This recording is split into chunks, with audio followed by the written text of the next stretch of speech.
நண்பர்களை நீங்கள் பார்த்து கொண்டு இருப்பது உங்கள் கௌசிக ரிவ்யூ. சரி வாங்க வீடியோக்குள்ள போய் என்ன நடக்க போகுது அப்படின்னு சொல்லிட்டு பார்த்தீங்கன்னா, ஆவேசத்தோட கோபத்தோட நம்ம இலக்கியப்ப களத்தில் இறங்க போகிறாங்க. ஏன் எதனால் அப்படின்னு சொல்லிட்டு பார்த்தீங்கன்னா, அவங்க முடிஞ்ச வரைக்கும் சொல்லி பார்த்தாங்க. சொன்னால் கேட்டுக்கிற புள்ள நல்ல புள்ள, ஆனால் சொல்லியும் கேட்காம அவங்க பண்ணுறது தான் ரைட்டுன்னு சொல்லிட்டு பண்ணின்னு இருந்தால் என்ன பண்ண முடியும் சொல்லுங்கள் பார்க்கலாம். இதுக்கப்புறம் நம்ம பேசியும் பிரயோஜனம் இல்லை, இதுக்கப்புறம் பேசவே கூடாது. இது எல்லாமே முடிவுக்கு கொண்டு வரணும். அதுக்கெல்லாம் ஒரே வழி தாங்க. அது என்னன்னு சொல்லிட்டு பார்த்தீங்கன்னா, நம்ம எஸ்எஸ்கேலாம் அவனுக்கு சரியான ஆப்பு வைக்கணும். ரேவதியை முடிவு பண்ணிட்டாங்க, நான் களத்தில் இறங்கி அடிக்க போகிறேன். என்னோட ஒவ்வொரு அடியும் சும்மா இடி மாதிரி இருக்க போது. மவனே அடி எஸ்எஸ்கே, நீ எனக்கு வார்னிங் கொடுக்குறியா? உனக்கு நான் வார்னிங் கொடுக்குறேன்.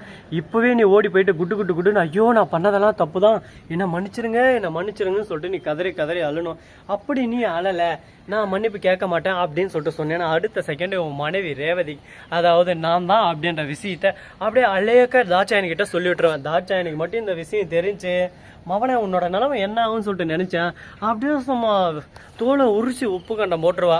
அப்படி ஒட்ட நம்ம தாட்சாயினி. ஏன்னா தாட்சாயினிக்கு ஆல்ரெடி தெரியும், தன் கணவர் ஏமாத்திட்டாரு அப்படின்ற விஷயம் தெரிய வந்துச்சுன்னா உசுரே விட்டுருவாங்க. அந்த அளவுக்கு ஒரு பக்கம் சரியான மோசமானவங்க அவங்க. இந்த மாதிரியெல்லாம் ஒரு பக்கம் செஞ்சுட்டு இருக்காங்க. இதெல்லாம் பார்க்கும்போது நமக்கே ஒரு பக்கம் கடுப்பாகவும் இருக்கும், கோபமாகவும் இருக்கும். என்னடா இப்படியெல்லாம் பேசுவாங்களா அப்படின்னு சொல்லிட்டு என்னங்க பண்ணுறது. வாழ்க்கைன்னா இந்த மாதிரி நிறைய கஷ்டங்கள் எல்லாமே வரும். அதே சமயத்தில் நம்ம தலைவனுக்கு சரியான ஆப்பு வச்சுட்டாங்க. இதுக்கப்புறம் நம்ம தலைவன் எழுந்து நின்று பேசக்கூட முடியாது. அந்த அளவுக்கு ஒரு பக்கம் அடி மேலே அடி உளுந்துக்கிட்டே இருக்குங்க. இப்போ என்ன பண்ணுறது ஏது பண்ணுறதுன்னு சொல்லிட்டு தெரியாமல் குழப்பத்தில் குழம்பி போய் உட்காந்து இருக்காரு. நம்ம வாழ்க்கையே இப்படி இருளில் சூழ்ந்துட்டாங்களே, இந்த இருளில் நம்ம வாழ்க்கை என்ன ஆக போகுது அப்படின்னு சொல்லிட்டு தெரியாமல் நம்ம எஸ்எஸ்கே குழப்பத்தில் இருக்காரு. நீ ஏன் இந்த குழப்பத்தில் இருக்குன்னா, அந்த குழந்தைய வயிற்றுல கொடுத்துட்டு அந்த நிலைமையில ரேவதியை விட்டுட்டு வந்து, அப்போ அந்த ரேவதிக்கு எங்கே போகிறது, என்ன பண்ணுறது, என்ன வேலை செய்கிறது, நமக்குன்னு யார் இருக்கா அப்படின்னு சொல்லிட்டு தெரியாமல் குழப்பத்தில் குழம்பி போயிட்டு வாழ்க்கையை வெறுத்துட்டு வாழ்வே மாயம் அப்படின்னு சொல்லிட்டு பாட்டு பாடினாலே அப்போ வாழ்க்கை எந்த அளவுக்கு கஷ்டமாக இருந்திருக்கும். அதெல்லாம் உனக்கு தெரியாது. நீ பண்ணுறது தான் கரெக்டு, நீ பண்ணுறது தான் சரி அப்படின்னு சொல்லிட்டு நீ நினச்சின்னு இருக்க.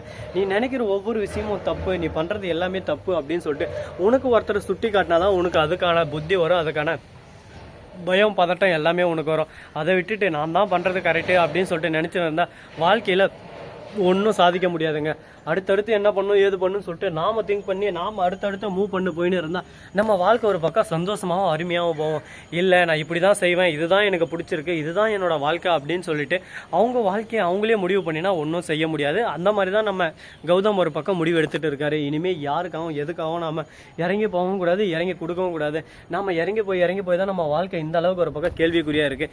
ஏன் எதுக்காக இறங்கி போகணும், ஏன் இப்படி நம்ம விடணும்? ஃபஸ்ட்டு நாம் தட்டி கேட்போம், யாராக இருந்தாலும் சரி தட்டி கேட்போம். தட்டி கேட்டால் மட்டும்தான் நமக்கான பலன் நமக்கு கிடைக்கும். அதை விட்டுட்டு ஐயோ இப்படி நடந்து போச்சு, ஐயோ அப்படி நடந்து போச்சுன்னு சொல்லிட்டு நம்ம கவலைப்படுறதுனால ஒன்றும் நடக்க போகிறது இல்லைங்க.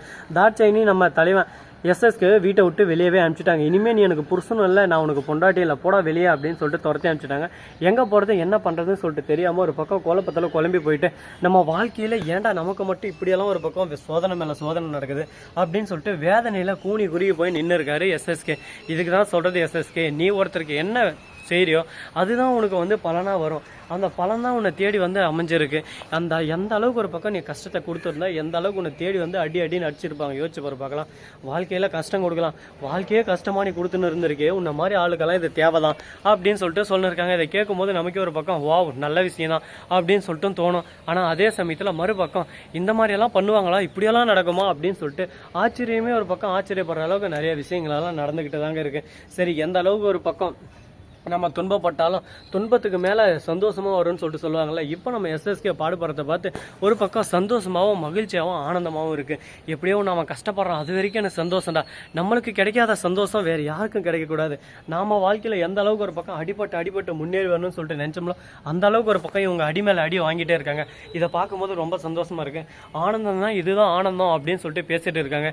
இதை பார்க்கும்போது நமக்கு ஒரு பக்கம் ஆனந்தமாக தான் இருக்குது. எப்படியோ ஒன்றுடாப்பா நம்ம நினச்சது எல்லாமே கை கூட ஆரம்பிச்சிருச்சு. இதுக்கப்புறம் நம்ம வாழ்க்கையில் கஷ்டமே இருக்காது, சந்தோஷம் மட்டும்தான் நிலவும் அப்படின்னு சொல்லிட்டு நம்ம நினைக்கலாம். ஆனால் அது போல் நடக்குமா, வாய்ப்பு இருக்கா அப்படின்னு சொல்லிட்டு பார்த்தீங்கன்னா கண்டிப்பாக வாய்ப்பு இருக்குங்க. அதுக்கு முற்றிலும் காரணம் நம்ம கௌதம் தாங்க. ஏன்னா அவருக்கு வேலை கிடைச்சிருச்சு. வேலை கிடைச்ச சந்தோஷத்தில் வீட்டுக்கு வராரு. வீட்டுக்கு வர சந்தோஷத்தில் மறுபக்கம் நம்ம பூஜா இருக்காங்களா, அவங்க தான் அந்த வேலையை கொடுத்தது, அவங்க கம்பெனியோட மேனேஜர் அப்படின்னு சொல்லிட்டு எந்த ஒரு விஷயத்தையும் அவங்க சொல்லலைங்க. ஏன் எதனால அப்படின்னு சொல்லிட்டு பார்த்தீங்கன்னா, எந்த ஒரு விஷயத்தையும் நம்ம வெளிப்படையாக சொல்லிட்டு அதுக்கப்புறம் கௌதம் நம்மளை விட்டு விலகினால விலகிடுவார், நம்ம யார் என்னன்றது நம்ம கௌதமுக்கு தெரியக்கூடாது அப்படின்னு சொல்லிட்டு ஒரு முடிவில் இருக்காங்க. இந்த முடிவு நல்ல முடிவாக இருந்தாலும் இன்னும் இதுக்கு மேலே எதனா ஒரு ட்விஸ்ட் வைப்பாங்களா, இதுக்கு மேலே வேறு எதனா பிரச்சனை வருமா அப்படின்னு சொல்லிட்டு ஒரு ஆச்சரியமே அசந்து போகிற அளவுக்கு நிறைய விஷயங்களெல்லாம் நடந்துக்கிட்டு தாங்க இருக்குது. பார்ப்போம் என்னென்ன நடக்க போகுது, ஏது நடக்க போகுதுன்னு சொல்லிட்டு. அது மட்டும் இல்லாமல் இந்த வீடியோ உங்களுக்கு பிடிச்சிருந்தா லைக் பண்ணுங்கள், கமெண்ட் பண்ணுங்கள், ஷேர் பண்ணுங்கள், டிங் பெல்லை தட்டி விட்டு போங்க. அப்போ தான் நாம் போகிற அடுத்தடுத்த வீடியோ உங்களுக்கு உடனுக்குடன் நோட்டிஃபிகேஷனில் வந்து கொண்டே இருக்கும். மிக்க நன்றி. தேங்க்ஸ் ஃபார் வாட்சிங். Tata, see you. நன்றி, வணக்கம், வந்தனம், வருக, தருக.